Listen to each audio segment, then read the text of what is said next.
కాదు, మధ్యతరగతి కుటుంబంలో పుట్టిన ప్రతివాడు ఈ తప్పులే చేస్తున్నాడు. ఎందుకంటే బుర్ర నిండా ఆశలు, ఇంటి నిండా కష్టాలు, పెరిగిన ధరలు, తరగని బాధలు, పాలవాడికి, నీళ్లవాడికి, రెంటుకి, కరెంటుకి, రేషన్కి, మందులకి, కూరలకి, కూతుళ్ళకి, అల్లుళ్ళకి, కొడుకులకి, చదువులకి, పండగలకి, పబ్బాలకి, శుభాలకి, అశుభాలకి, అన్నిటికీ ఖర్చు ఖర్చు ఖర్చు. తెల్లవారితే సమస్య, నోరు విప్పితే డబ్బు, అడుగు వేస్తే అప్పు. అన్నిటికీ సాకు 1వ తారీఖు. అది సర్వరోగ నివారిణి.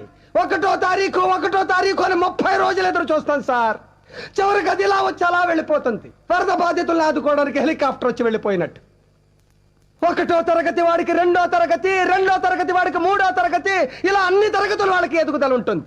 ఒక్క మధ్య తరగతి వాడికి మాత్రం ఎదుగుదల ఉండదు సార్.